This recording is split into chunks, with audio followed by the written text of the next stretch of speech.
black like me. Black like me. Black like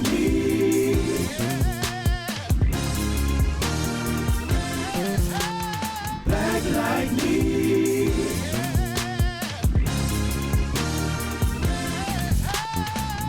You're listening to Black Like Me with Dr. Alex G., a podcast that invites you to experience the world through the perspective of one black man, one conversation, one story, or even one rant at a time. Here's Dr. G.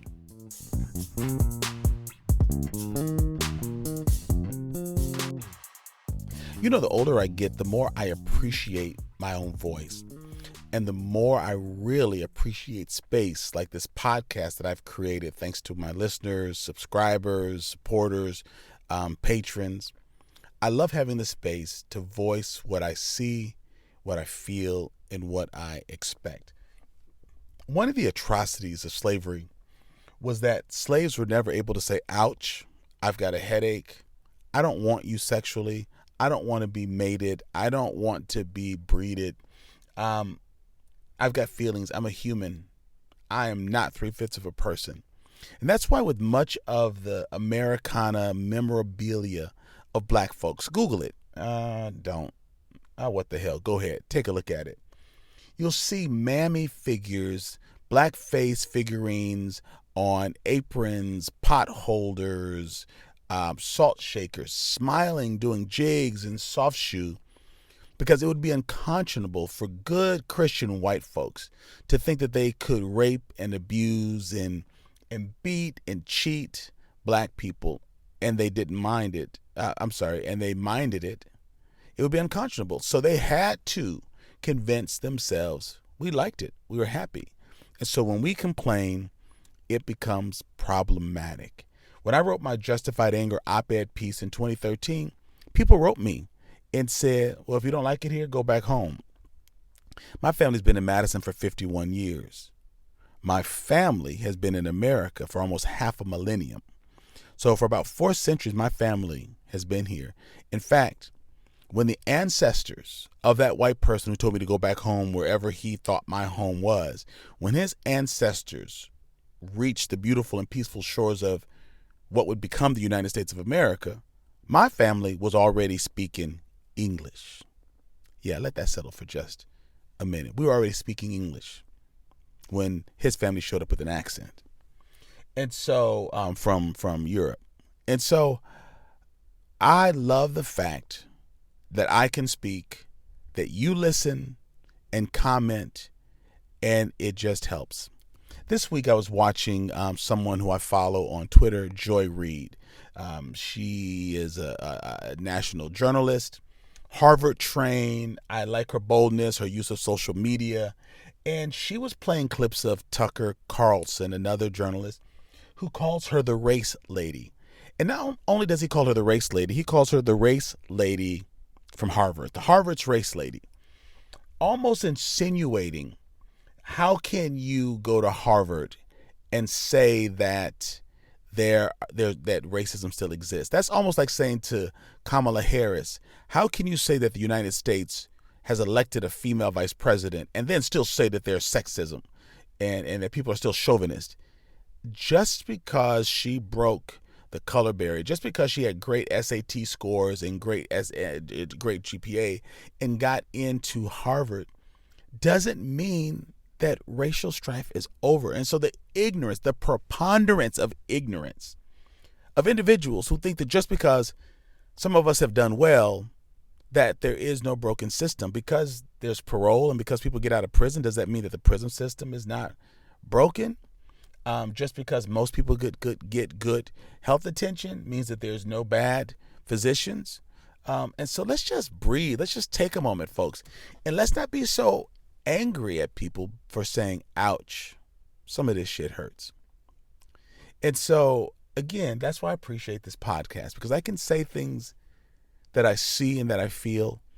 And I no longer have to do a jig or a soft shoe. I no longer have to be the nice, polite Negro who makes white people feel happy, because I say, all is well. I live in Fitchburg and I live in a home that I built 25 years ago. That's what you get to do in America.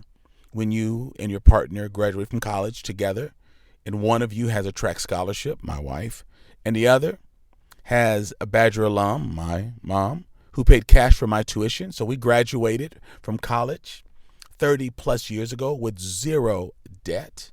We both were hired by the University of Wisconsin-Madison, not because we were black, didn't hurt, but because we were talented. We had degrees in business and economics and Afro-American history, and we made the university proud, and we did our jobs well. And so for many of us who are black, we feel that we need to be very tempered with our responses because no one wants to hear, black folks who are doing well in America challenge America. The other thing is, if we challenge these systems, we are seen as anti-Badger, anti-Wisconsin, anti-America. That's not the case at all. Some of the most patriotic folks I know are black. Our grandfathers fought in wars. Our uncles fought in wars. Cousins went to Vietnam. I'm an amateur genealogist, and when I go to my family's cemetery in Lee County, Mississippi, you see the rankings of folks with my last name, my great-great-grandfather's sons, grandsons, nephews, cousins, Private World War I, or whatever the ranking may be, World War II. And so please know that because we challenge things doesn't mean that we don't appreciate America. But can't I speak up for a place or to a place where I pay taxes and give my life and my energy? Can I do that? If you buy a meal at a very good restaurant, a steak at a very upscale restaurant, don't you have the right to say that it's tough or over-seasoned or under-seasoned? If you buy a suit that you've invested in, or dress, a coat, a car, don't you have a right to say that there's a funny sound, the alignment is off, the engine keeps killing, the heater doesn't work? So why is it that black folks can't talk about what's going on? Have we not bought our rights in America? Have we not paid as much or more than the average Americans who live here and who have been here? This is why I enjoy this upcoming conversation with my colleague, the Honorable Judge. I had to throw that in, I have to say that, the Honorable Everett Mitchell. We knew each other in other common spaces. He had worked as the community relations director for the University of Wisconsin-Madison. He's also a pastor, a reputable pastor here in Madison, Wisconsin. So we're pastoral colleagues. I used to work at the university in a comparable position. So we traveled in similar circles. But when he was elected to become a judge, he moved into a whole nother realm.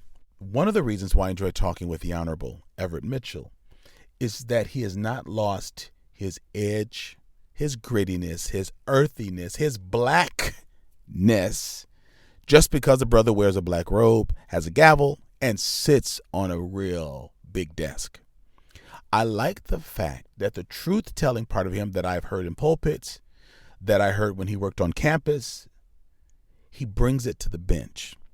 And so he upholds the law. He loves the Constitution. Who would run for judge who didn't? But he also has the audacity to ask the bench, the courts, judicial systems, criminal justice systems, and yes, even America, to be better, do better, and come higher.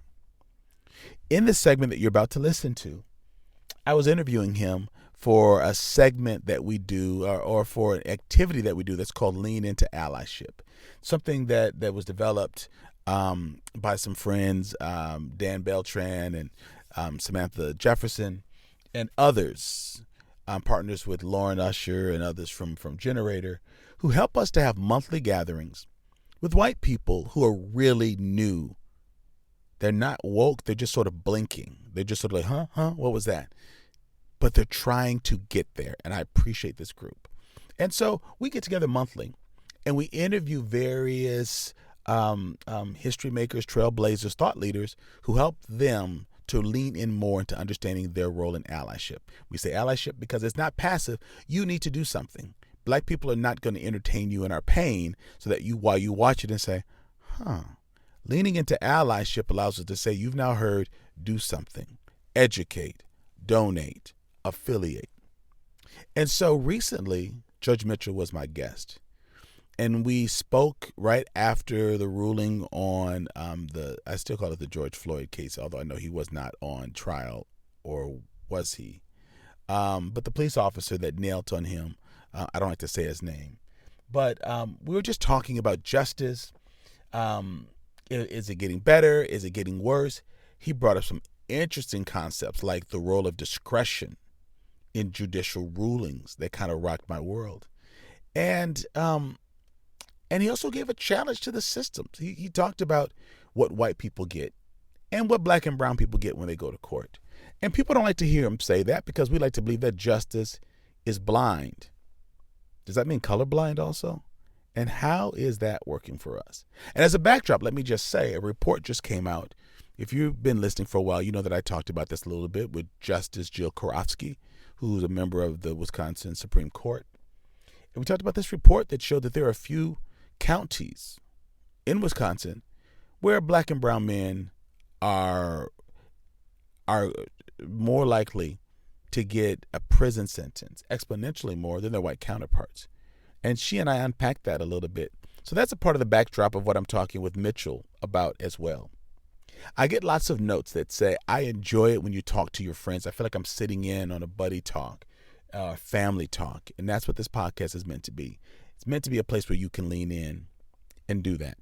So I want you to enjoy this segment, and I want you to let it challenge your perceptions or create or recreate a perception of how justice, judicial systems can and should and do work for people in our community. There's a segment of volunteers who work through my organization, Justified Anger. Justified Anger is an initiative of my organization, Nehemiah. But we have trained maybe 30, 40 court observers who over the past 2 years have sat in court and have taken notes. We have a form so that it's consistent, so that we're collecting data and not just information. And they have stated, these white court observers have said, black and brown people are treated differently than white people in court. I knew that, but they needed to see with their own eyes and ears. We now have 1,000 court case reports on their findings and observations. So we know this is not a figment of our imagination. We have observed through white eyes the disparity that takes place in our court system. So listen to this conversation, think about it, and I want you to share it. Don't hold this great information to yourself. Help me get this information out to other people, and don't browbeat them with it. Mention Black Like Me podcast as an opportunity. Hey, this is a chance to listen to black people talk about real important things, not to black people, but to us, to America, and to the world. You're going to enjoy this, and you're going to want to share this with others, and you're going to want to subscribe if you haven't already done so. But help me take this message even further around the world. All right? Thank you so much for being a part of Black Like Me.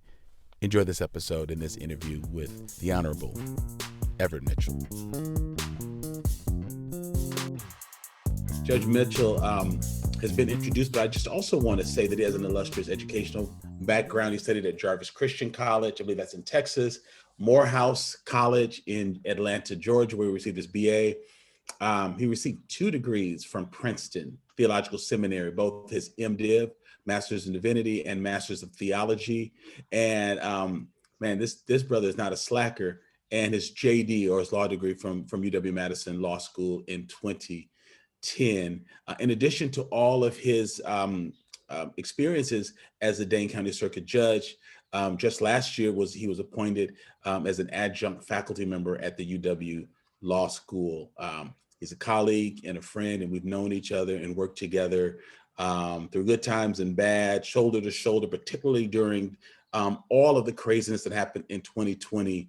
And Judge Mitchell, man, I'm so honored to have you here. Welcome to Lean Into Allyship. Thank you for this, man.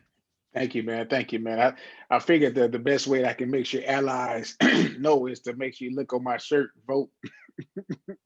So you start thinking about some things to do ahead of time. Like, I mean, you're going to keep saying this over while I keep talking. Vote. That is important. That is so important. Listen, man, just like when we gathered at my podcast, this is just laid back space with folks from all across the country, not only across the state, but across the country. And folks are they're still leaning in.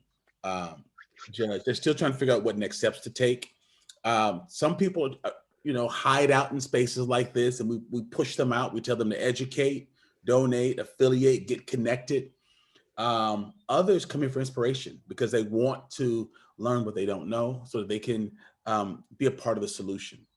But Dan, Samantha, and the team that I honored a little bit earlier have been helping with this vision for over a year and bringing their peers and folks like them together just to figure out how do we move ahead. And so I just want to jump in and just have some dialogue with you.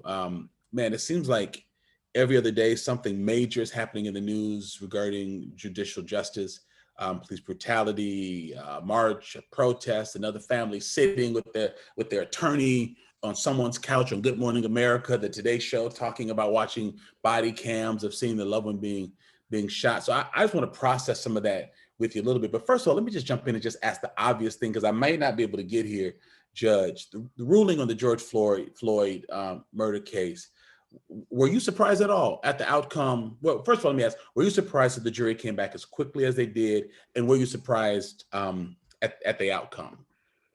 No and no. I was been listening to the case, and so I anticipated that the evidence that was being presented was going to lead a jury in only one direction. The defense really didn't put on any evidence that a jury had to weigh.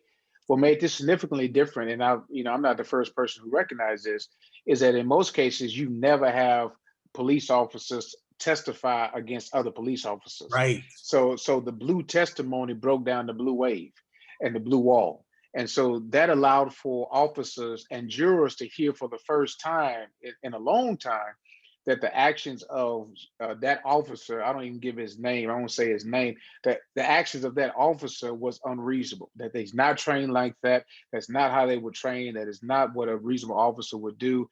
And all of that went to the legal standards that, the jury had to weigh in that decision. So I think that the prosecution really laid a roadmap and followed that roadmap so that the only conclusion that the jury could bring back was guilty on all counts. Sure. Now, there are some folks in here, Judge, who have not watched these kinds of cases very closely. They're not a judicial professional like you are. They don't work in human services and civil rights work that I do. So I'm constantly looking at these things. Many of them are too young to remember the Rodney King verdict.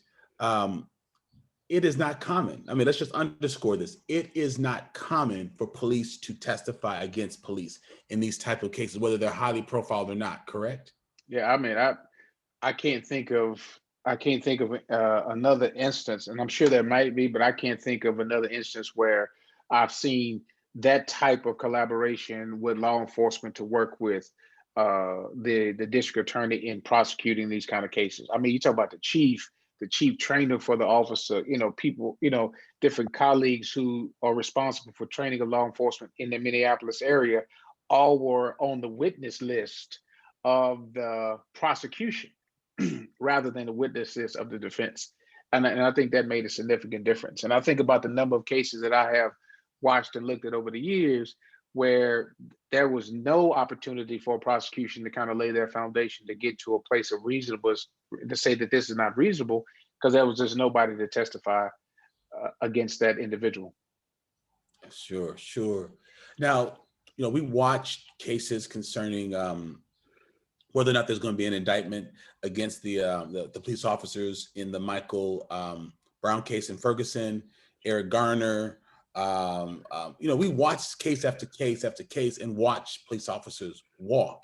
And I say this with no disrespect. My little brother's a police officer in Chicago, has been for almost 30 years. I'm very proud of him and the work that he does with great integrity, and all of the women and men who serve with him. But yet, this was a different outcome. I'm just curious, from your perspective, what do you think has shifted? Because I have to tell you, even though I felt like it was a pretty open and shut case, to whatever extent that means, whatever that means, but I thought the Eric Garner case was, and it was. I mean, I thought so many were. So I got to tell you, I was shocked when they came back and just that quickly and started reading the guilty verdict.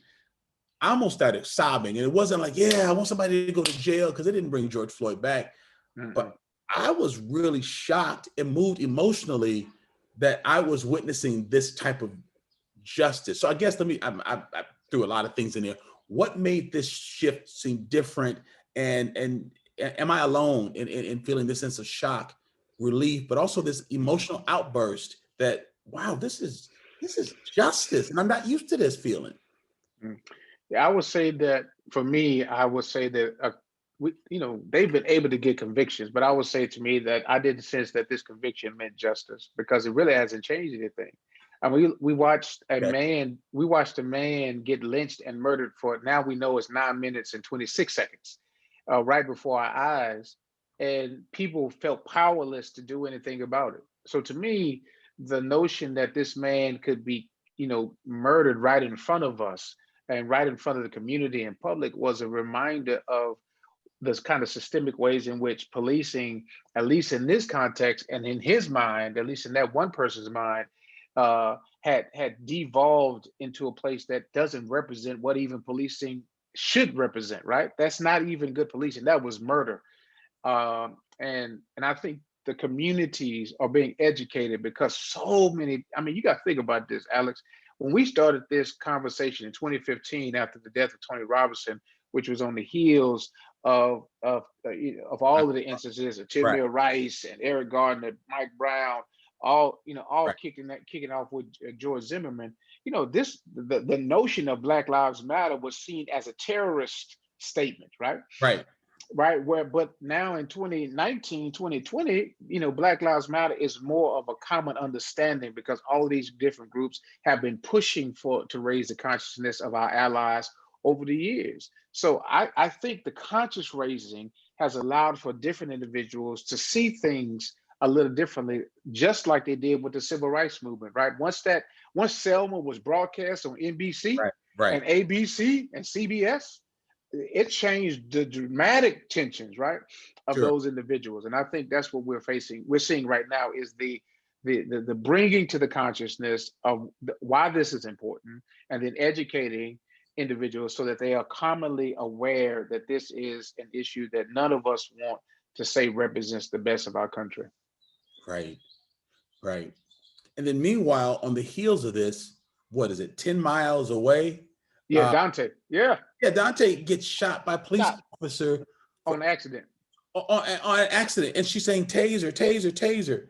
I, That's what I mean. That's crazy. what I mean when I say, it's not justice, because justice has not created the change, right? You Yes. see the young girl in Ohio, Columbus, Ohio, the 17-year-old girl in foster care system, raised in the foster care system, traumatic, Michaela, and she gets, shot and her life taken. So these incidences are things that we have to continue to keep conscious raising until we can get, a change in the Supreme Court standard, which has kind of led to this. Everett, people are thinking that our judicial system is devolving, that something is happening that's making things unravel. I'm just curious, in your study of America's judicial history, has our court system, our legal system, ever been held at this current level of contempt and distrust? And I know we have social media, so we see more things more quickly. But I just think in general, is this current level of contempt and distrust common? Is it peaking? Is it waning? How do you see this level of distrust within our our judicial justice? I think it is. I think for me, I speak for me. I think it is a welcomed criticism, right? I think the courtroom observers, the people who are interested in these issues, have made the judiciary pay more attention to even how we talk, how we respond, how we act, because most of the time the judicial spaces were left unchecked. And so how they talk to people, how they treated people, the decisions that they made, the type of decisions that are being rendered, all of that stuff is left, in many ways, had been left unchecked. And I think the conscious raising makes people aware that they're not just putting on a black robe and they can hide behind the cloak of invisibility and nobody cares. No, everybody's caring, everybody's paying attention. And I think that is bringing more weight to the things in which and the decisions that we make for everyday lives. So whether you sentencing people, you got to pay attention to how you sentencing people, how you talking to people, the kinds of things that you are advocating for and standing for as a judge, or the types of ways in which you're leading, right? Are we leading as judicial officers on issues of justice and fairness in real time, rather than trying to say, well, as a judge, I only worry about case by case basis. I don't think that's acceptable anymore. Right. I think this position needs to demonstrate that fairness looks a certain kind of way, and we have to be willing to present what that certain kind of way looks like.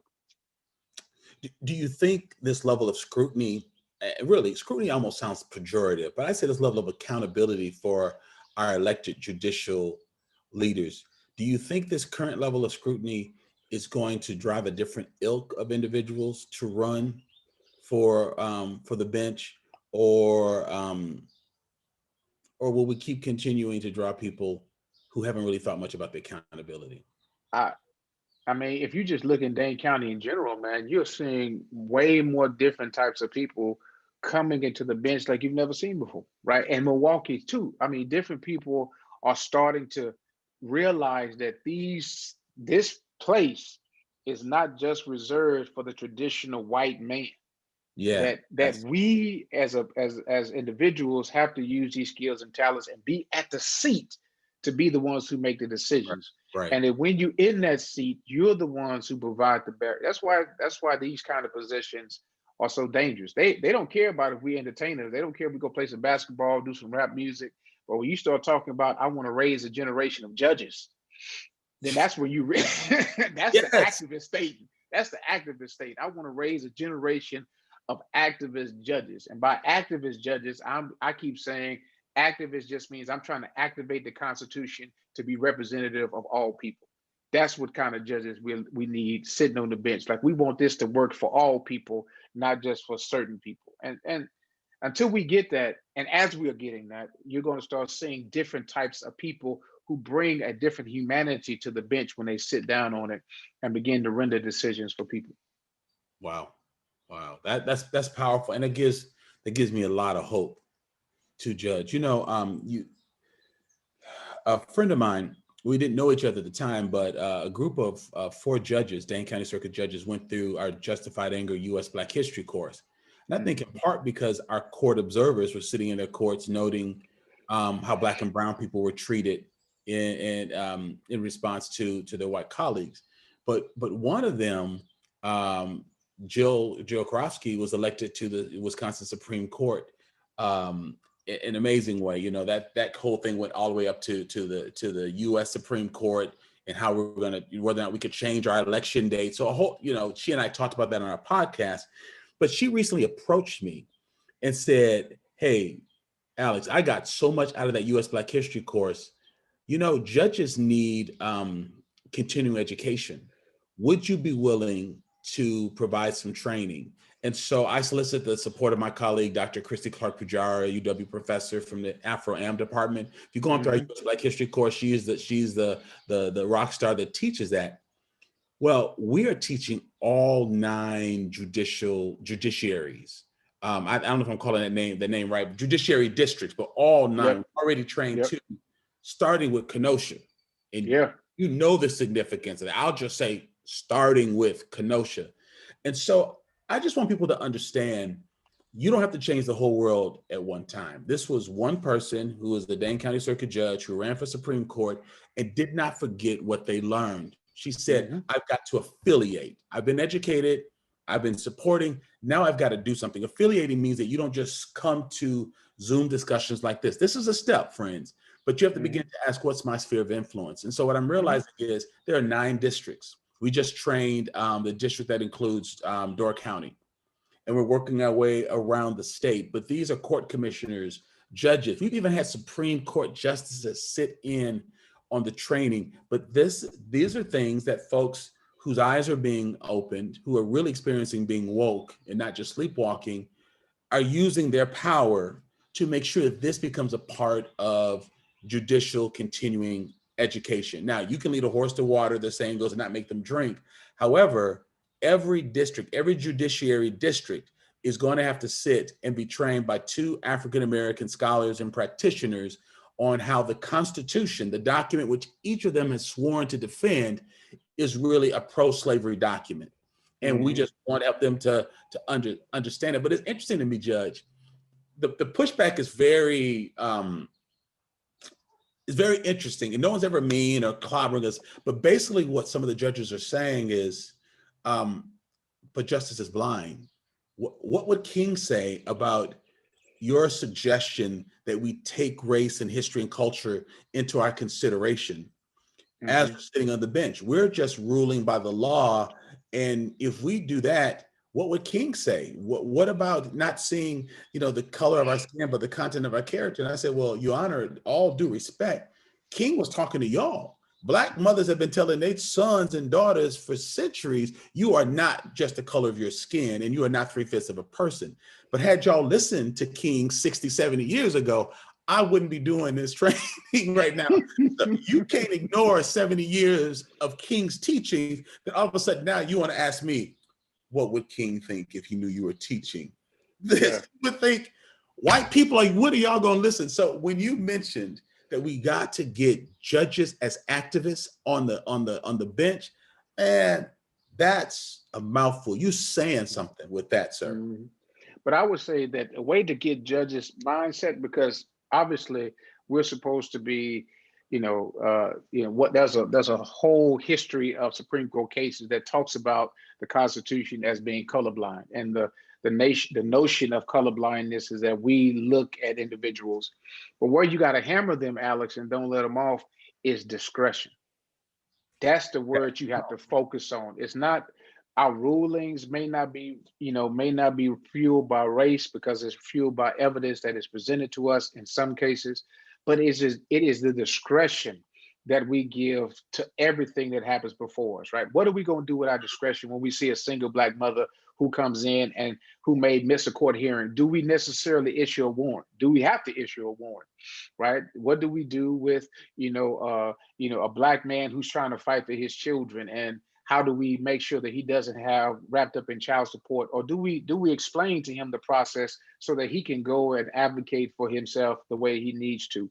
It is, I always tell my students at the law school, I said, there's case law and there is, statutes. And I say, in between all that is the discretion that we are given to make everyday decisions that impact people's lives, and so, what kind of evidence we let in, how we let, pro se litigants articulate themselves. So when you're hammering them, don't focus so much on the rulings, focus on the broad latitude of discretion, because it's in the discretion that judges show their racial bias, because you're not making decisions based on color blindness. You're making a decision that is informed by your social, economic, racial lens, and it's that lens that determines what you decide to do in this moment. So that's why I think, for me, you want to, bring that to them to help them better understand that. Does that make sense? It does. You educate me, Judge. You know what? That makes me think. Don, I just dropped something. Lauren, can someone just let me know if the participants can see the link I just dropped? Or if not, Don, if you see it, can you copy it and drop it? But thank you, Lauren. Good. There was an article that was just written by Dane Smith in February, and it was a study that shows the sharply different sentencing outcomes by race in 3 county judicial districts, and one of them being Kenosha. Now, inside this document, there's a recommendation that says, as we get more judges of color, it will change ruling outcomes. And so I remember asking Justice Karofsky this on my podcast recently. I said, wait a minute, Justice, you're telling me that outcomes will change if more people who look like me sit on the bench? She said, absolutely. And now I'm getting it, Everett. She's talking about discretion. She's talking about discretion. She gave me an example once, a couple years ago. She said, I call it a ride along, but I actually sat with her on her bench for an afternoon. And between cases, she said, Alex, there's an African-American gentleman who kept appearing before me. And he had an ankle bracelet on, and he kept having curfew violations. She said, I remember what you said in my history class, that U.S. Black history class. And she said, I thought to myself, damn it, this is my courtroom. I can use some discretion. She said, young man, what can I do to stop you from appearing in my court? He said, Judge, I'm working. I'm not out here in these streets wilding out. If you could just change my curfew. so that I can finish working, making money so I can pay my rent, ride the bus home, and stop coming in these courtrooms. I won't keep having this information showing up on my record. She made a ruling to change his curfew. He never appeared in her court again. That's something simple, but that was discretion. Because if you keep building that up, if he does get into trouble, I imagine people can say, well, look, he appeared on this date and this date and this date and this date. She got him out of her courtroom and closer to being out of the system. And so folks who are listening, our friends who are leaning in, we got to do what the Honorable Everett Mitchell Church says. We got to vote. We got to be able to understand that national elections are fantastic. But these other kinds of elections like school board, city council, Dane, supervisors, but also these judicial elections, we must vote because these folks have discretion and they can make a difference in people's lives. Yep. And one of these days, I'm looking to join GL on that Wisconsin Supreme Court so we can continue to make more discretion and more power for the entire state, Well, listen, when you do ready to do it, I want you to help to make part of your early announcement on Black Like Me. So when you're getting close to thinking about that, let me. All right, brother. I'm coming on you. I'm coming on. We're going to talk about that. Oh, my. Wait, folks don't know because they also know that we're ministers. I felt that in my spirit. I want you to know I felt a quickening. Amen. That they might have to visit a Black church, know what we're talking about. Yeah. They might have to check.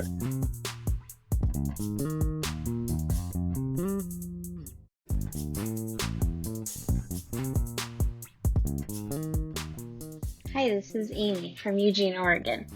I listen to Black Like Me because I want to hear different perspectives and push myself out of my comfort zone as a white person.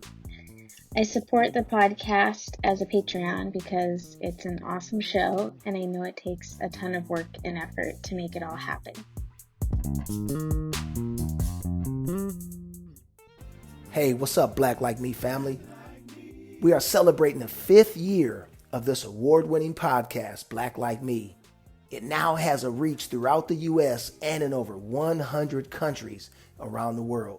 This podcast is changing the conversation about race in America.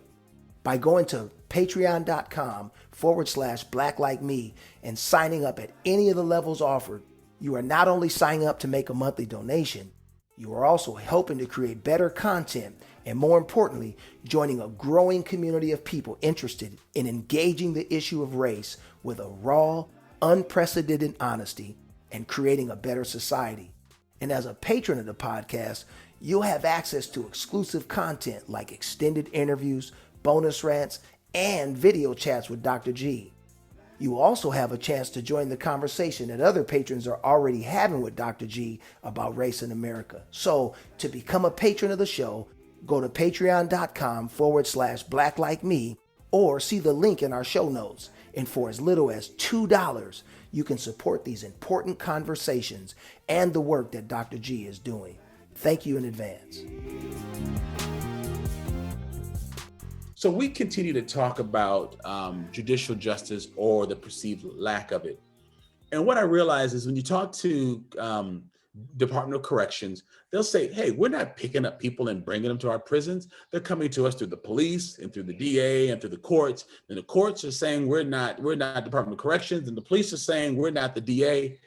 And so I know we need all of it. And Nehemiah's been doing some work to make sure that we have the DA, the sheriff, the public defender, DOC, nonprofit leaders, formerly incarcerated folks, all at the table, bringing together the strength of our organization so we can have some organizational capital as we begin to work together. But from your perception, there's plenty of finger pointing, but what are some of the early places where change begins in correcting some of the corruption and just partiality in our legal system? Where does it begin? Well, one, I think, what you're talking about is really bringing those issues to bear, right? Identifying, you got to think about it. Most people don't have any idea who the judges are, right? I think most people may know who I am because I'm just, been in the community, been out, but most people don't even know the name of, if you did that as a quiz, name 10, you'd be like, I give you $100 if you can name 7 local judges. You walk back with your money. The money is safe. Yeah, right. Your money is totally safe because we are not attentive. But I think the true balance of it is really thinking about who are the people that you want in that seat to be able to make decisions that make sense, right? Who are the individuals who will make that decision for those individuals? And that's what I think that's where it begins, right? And I can tell you, man, I have some great colleagues throughout the state, and I have a lot of people who are trying to, work in different areas. But it is hard to change not only just judicial culture, but it's hard to change policing culture, bailiff culture, the way that we think about sentencing and the way we think about individuals and the way we think about crime. What I have noticed, Alex, since I took over our drug court, so I run the high risk drug court here in Dane County. Okay. I got a whole bunch of jobs, and so I took on high risk drug court. And what I noticed, Alex, is that when it comes to white people, there is no war on drugs. There is treatment on drugs. What? Do you hear what I'm saying? I'm gonna type that. Yeah, Yes. there's no war on drugs. There's treatment on drugs. And so when we were going through all of this, the calamity and the fear of drugs in the 90s, 80s, and 90s, everybody was incarcerated. But here you're starting to see that when it comes to certain individuals, now they're moving toward more treatment modalities. Man, I got people using drugs all the time. We're not locking them up. We getting them treatment. We getting them in, putting them in high places that cost money. We giving them chance after chance after chance after chance to get themselves together. We're trying to make sure that they, doing everything we can to make sure that they get these opportunities to get this kind of treatment. And that's why I started to see the differences in when we start talking about the historical lenses and the racial lenses that you can bring to people's attention, because it is totally different. I mean, the ways in which we are now approaching the opioid crisis is so significantly different than how we approach the crack crisis. And It is. I'm conscious of that every time I sit in the seat and I have my, and I bring this to my treatment team's decision. Like, we'll be sitting there and they'll be like, well, this person needs to be sentenced, this person needs to go to jail. And I'll bring this to attention. I'll say, but y'all didn't say that to the white dude. I said he did the exact same thing, and y'all didn't talk about locking him up or cutting him off or doing none of that stuff. You gave him something else. So if we're gonna treat people, we're gonna treat them the same. But Right. you're not gonna have me co-sign treating this brother different than you have me treating this other white dude. That's not gonna happen. That's what we talk about in there. And these are people who go to equity trainings. But when it comes to public safety, Alex, when it comes Yes. to the idea of public safety, Right. all that equity stuff, they throw that out the water, and because they now have power to make decisions over people, and they use that power to, to define whatever public safety may look like for them. So it's just important to have that courage, that lens, to be able to understand why, when you sit and you make a decision, why it's important to know that history. Because if you don't know the history on the war on drugs, you might treat this like it's brand new, but it's not. You're opening our eyes to a whole lot of things, particularly that concept of leniency, that is leveraged based upon people's perception. And so Yep. in that regard, justice is not blind, because that discretion, you get to move on that. There's a perception that that the opioid crisis is not a danger to society, but when you hear the word Yep. crack, it's like saying the boogeyman. You Oh know, man, you know you what feel I'm like, saying? grab, what that one guy say, get your wife, get your daughter, they attacking everybody out here. Yeah, That's just thought, this whole sense of fear, Willie Horton, all this stuff that's been used, particularly politically, to put yeah. fear in people, to drive white people to the polls to vote Hmm. a particular way. And you got to think about it. The reason why they do that is because they see there's children in these individuals, right? Because the majority of people are in these systems are majority white people. So they see themselves in these people. They see themselves in their children. They see them as their husbands. They see them as their cousins and nephews and nieces. They don't see little Raheem and little Keisha as their family, No, they right? don't.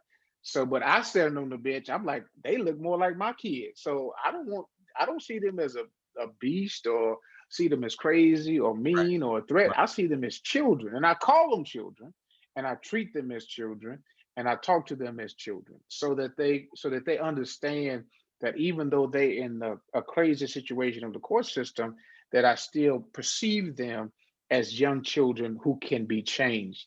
And I had one of my judicial colleagues. I know this is a family oriented podcast, Ac- situation. Actually, it's not. So, It's not. oh, Go it's for it. not.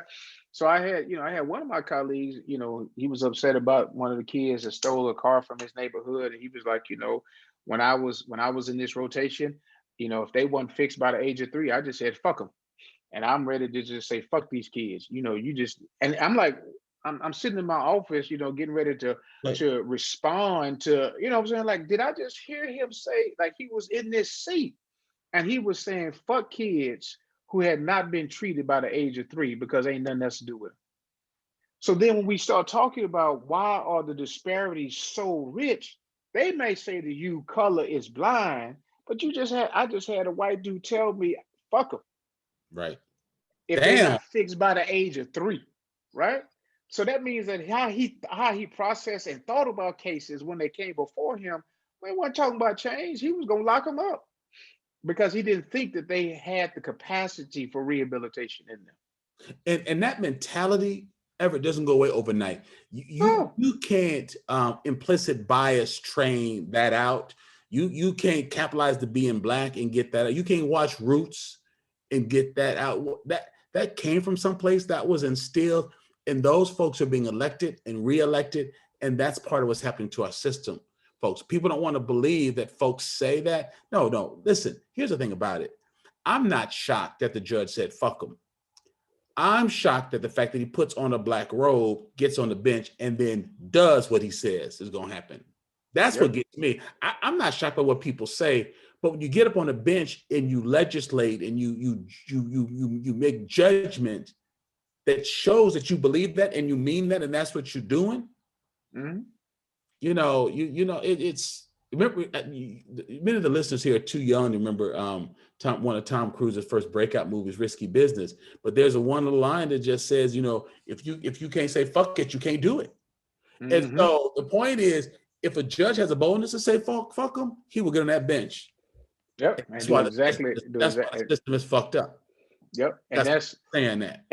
and when I heard that, I'm just like, okay, so systemic injustice is a reality because people will go to Rotary meetings and they may put on the face of like I don't like this person politically, I don't do this, but when it comes down to public safety, all them masks come off and they start looking like that Watchmen movie, and, because they got all this stuff in their closet that they ain't telling you about. And that is why I think what we're trying to work hard to create is to open up people's minds to what is possible. And when I couldn't get people to believe, that's why we started that documentary, Not Enough Apologies, to give more people an insight into what broken people go through, and that we can make those decisions in a more effective and powerful way, because maintaining that perspective does impact the discretion that is given to judges Yes, it on does. an everyday basis. Yes, it does. Hey, Judge, I'm going to start pulling back in just a minute because I know people who are participating are putting questions up. Don, my assistant, is going to drop. Don, you just read my. No, Don, you're great, Don. UW just did a documentary about Judge Mitchell. It's a series called Why I Love UW, and it just tells about his story that's really incredible, what he had to overcome, his background, and it certainly helps you to realize why he's so effective on the bench. And so that link is out there for everyone. And when we do our follow-up email, you will all get a link to it too. But please copy this link. You want to watch this. This link is only like 5 minutes, and it's done and it's created impeccably by the teams. Alex, Alex. Yes, sir. And then if they could put in Not Enough Apologies, Trauma Stories, that was done on Wisconsin Public Television. That was one of the Judge. pieces. So Don can put it in. Not Enough Apologies, Trauma Stories. Okay. That was probably one of the most richest pieces that I worked on with Frederica Freiberg to help tell a story about what we see in the judicial juvenile system and how it impacts children across our state. Definitely. What Don's looking for, he's going to find it and drop it. So please, Judge, don't go anywhere. I'm just going to shift a little bit. Samantha, Dan, will you all like to come back in and just take us out through the rest of the hour? But I appreciate the fact, Judge, that you always make yourself available to the community, not just to the bench and to the powers that be, but in venues like this. And that's one of the reasons why I respect you so much. So thank you. They got a few questions for you, sir. I'll still be around. They got a few questions. Yeah, absolutely. So we have quite a few questions come in on the Q&A. And so one of the ones that I wanted to a theme that was coming in, Judge, was about discretion. So Julia was asking, who is a private criminal defense attorney, about judicial discretion and so important. Whose responsibility is it to get judges into activism and to get into this education and realize how much their discretion matters? And Lynn was asking, what tools are missing in the community to increase judges' options for that discretion? Whose responsibility is it? It's your responsibility. It's your responsibility. You have to cultivate, it's our responsibility as legal professionals to cultivate the generations of future lawyers and, and to begin to pull people into being judges and to spend that time. So that's the responsibility of the voters to really make a determination of who they want to see in that space, to give that power, to make that discretion available. That's the first line of defense. And every defense attorney who's working in these spaces, they know those individuals that they don't want to go in front of because they know that they have been there, and they should be the ones who run against that individual and get the support from the community that they need to make sure that that individual, whether he or she is choosing not to pay attention. Sometimes the best way to get people's attention is to give them an opponent to let them know that people in the community are paying attention and they don't like this anymore, right? So that's part of. I forgot the second one from Lynn. The second one was, let me go back to find it real quick here, was just what tools are missing in the community to increase the judges' options for that discretion? That is an interesting question, Lynn, because I don't, a part of discretion is about creativity. So nothing in our power, especially in juvenile and even sometimes in adult, it's the willingness to be creative and trust that people and human beings can embrace that creativity and still live in a certain kind of way. So I don't think that we are, without resources. Heck, the Department of Corrections is the number one budget in the state, so they have the resources. But sometimes we lack the creativity and the commitment to that creativity because we don't really believe that, in these individuals. For example, in Wisconsin, it takes for one kid, it takes upwards to $200,000 to incarcerate one kid for 1 year. $200,000. Do you know what we could do with $200,000? Per kid? I mean, Jesus, you could give them a private tutor, a private therapist. You could give them shoes, book, computers. You could do all of that stuff for them before they get into that kind of trouble that you have to incarcerate them for the rest of it. I mean, but again, that takes creativity and commitment and trust to believe that they are worth the investment rather than always being reactive when they do something and then respond that way.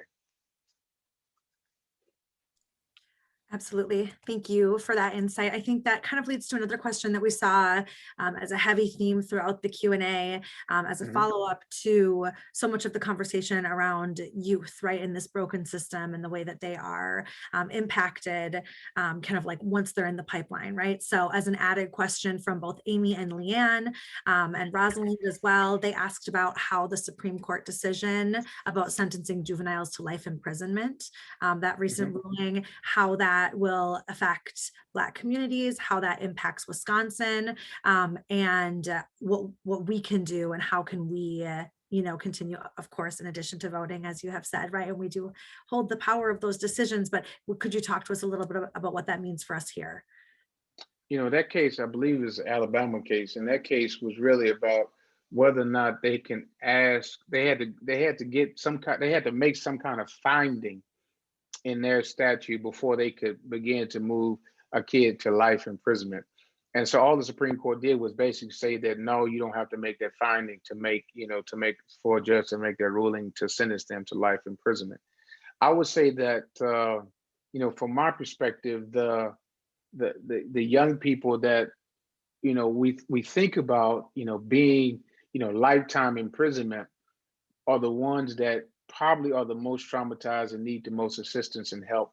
And we have to figure out what is the right balance between making sure that victims are made whole because of the incidents that happened to them versus, trying to come out and, send a statement about, to others that we're not going to accept this kind of behavior anymore. One of the young men in that documentary, Not Enough Apologies, I'll tell you, just as you watch it, the first 9 minutes, you'll see a very courageous young man who was willing to allow people to see him and hear about his life and his pain. But that young man, did another crime in another county, and that judge sentenced him to 45 years. 45 years. He was in our system since the age of 5 years old, and at 16 years old was sentenced to 45 years in prison. 35 years. Now, that may not be a life sentence, but it might as well be a life sentence for him because he's been in the system since he's 5 years old, and he won't get out till he's over 45, almost 50 years old. And then he got another 20 years on top of that to finish off. So there's a lot of work that we can do to try to say, all right, we know about science, we know about brain development, we know that these young folks are traumatized, we know they're broken, we know they're hurt. So what are some ways that we can get ahead of this problem rather than, always running behind it? And I can tell you that a lot of the conversations about trauma, we should have been having these conversations 10 years ago, but we're just starting to have these conversations and being willing to apply that narrative to these young people and see them as broken rather than seeing them as many criminals, or as, we've had politicians, call them super predators, and then wonder why the mainstream, even our liberal allies who are, liberal in political orientations, have a very conservative public safety orientation to them, right? And so you have to even get them aware that they have been indoctrinated with this notion that when it comes to public safety, lock them up is the best solution because they haven't been taught about all the other creative things you can do. I will go and sentence a kid, and I may sentence a kid to go watch the documentary movie 13 and come back to court and give me an oral report on what they have learned. Why? Why am I doing that? That don't make no sense. That's not public safety. Yes, it is, because then they learn how their actions are feeding into the machine that can make it worse for them, right? So you got creativity. It's just a matter of who we choose to put that creativity into. That's incredible. Thank you. Yes, thank you for that insight. And one question. So Lucas, thank you for entering quite a few questions tonight and your engagement throughout. And the one question that we haven't necessarily touched on that we've alluded to, but just what is the purpose of jails? Are jails the best way to serve that purpose? And could we accomplish that same purpose with something that's more equitable and less punitive? And what could that look like? Oh, yes, that's a very complex question because so what is the purpose of jail? Jail is in many ways, it serves multiple different interpretations. And I think we have some wonderful prosecutors in Dane County, especially in the juvenile court, who understand that jail is not the answer.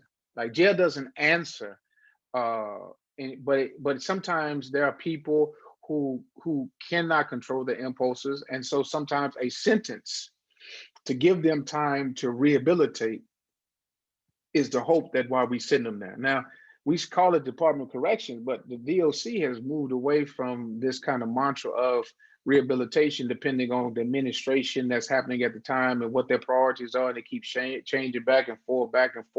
So you got all kinds of individuals who are in these institutions that are not receiving the treatment that they need. So at least from the juvenile perspective, we have chosen to try to ask, how can we assist these kids so that they don't have to incur life of an imprisonment in their life, right? We want them to be in places where they get treatment, where they get trauma treatment, where they're seen, where they're heard, where they're around people who can help them build that trust.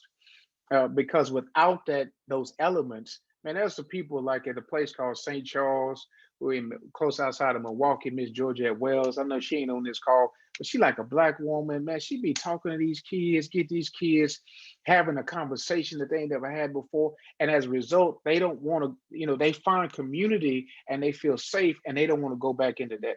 I keep saying we need more of that in Dane County, in our community here. If we want to talk about allyship, We don't have a group home in Dane County. We don't have a RCC, a residential care center in Dane County. All these resources, the university, hospital, all these resources we talking about, we don't get a chance to apply those resources to these kids because when we have to send them for treatment, we got to send them out of our county or out of our state.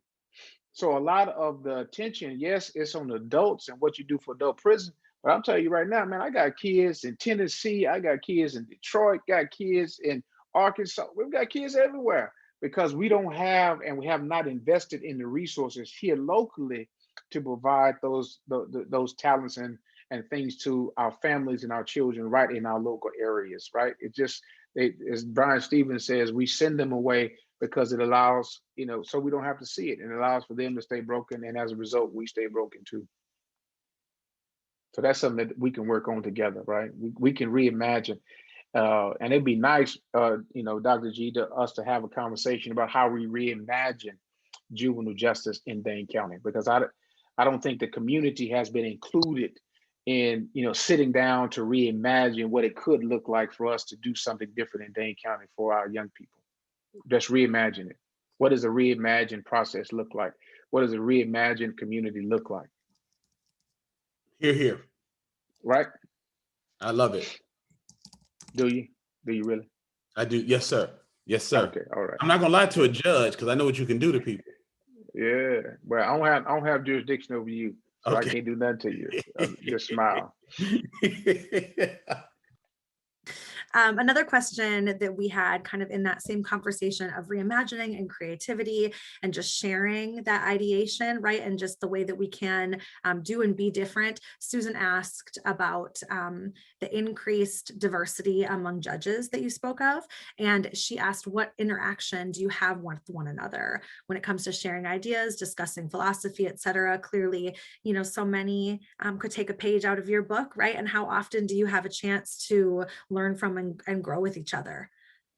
Yeah, I mean, there are young judges coming up all over the place, and it's crazy because I'm not that old, but it's like I'm but I've been in it longer than they have. So we have conversations all the time. My role is to support the ones who are coming up with a sense of encouragement, so that they know that they can both be within the realm of the law and yet at the same time still represent their humanity in that process. And I will say that, you got women, my white ally women who's on the bench, man, they just bring it like, kind of like Jill and, Susan, my mentor, Shelley Gaylord, who was like my mentor, and people couldn't stand Shelley, but man, Shelley was like, we got to do something different, man. We got to be about something better. And I'm looking at that Jewish white woman. I'm like, gee, go ahead, girl. I got you. And you know what I'm saying? She laid a foundation for me that was rough. She was fighting these battles. And then I stepped in behind her, and they think I'm like, the Messiah or something because they don't have to deal with her. But she was out there fighting hard for these kids, fighting hard for these families, and she was saying, we got to do something better. We got to hold people accountable. And so she was like the one who showed me. And I began to, pick up on that rhythm, and I began to share that with my other colleagues as they come up into this space, that they can have the courage to do this and trust that the decisions that they make will be both humane, and that they can go home and they can sleep at night because they have put their heart into their decision. And, sometimes we think of it as being objective, like, let me just be distant. But the reality is the best decisions are the ones you put your heart into, so that when you leave that bench, you know that you have left them not only what the law requires, but also what our hearts and our souls need in order to feel safe and better. So that is what I do, right? I'm gonna send, sometimes I have to send people to prison, but it's not that you send people to prison, it's how you send them. I don't just throw them away. I tell them why I believe in them. I tell them why I think that they can be great, how they can be powerful, what their futures can be like, why they can change the world, why this can be a setback, and this setback is only a setup for a comeback. Or I give them an inspirational quote about the power of belief and change. And And then I tell them, use this as a moment to be a catalyst for the rest of your future. Don't let nobody else define you, because I'm not throwing you away. I ain't forgot you. I never forget you. And I keep bringing you back to remind you that I see you and that you're not invisible. You may have made a bad choice, but you're never a human. You're never a bad person. So I need to make sure that they feel that. And that's how you send people away, that allows for them to have a road back, that allows for them to fit back into this world and be able to contribute better, rather than trying to run toward, whatever definition society tells them they have to be. Black like me. Black like. This has been another exciting episode of Black Like Me with Dr. Alex G. Special shout out to Eli and to Jeremy, who are my engineers and my editors on this, to Don Thornton, who is my podcast manager, who makes sure that we line all of this up, to Corey Saffold, who is responsible for that exciting new jingle, that Black Like Me jingle. I'm so excited about that. And to vocals by Marcus Fleming. Thank you for listening to today's podcast. You can find out more about Dr. Alex G's amazing work at alexg.com. Black Like Me is sponsored by the generosity of the Human Family Unity Foundation. Black like me.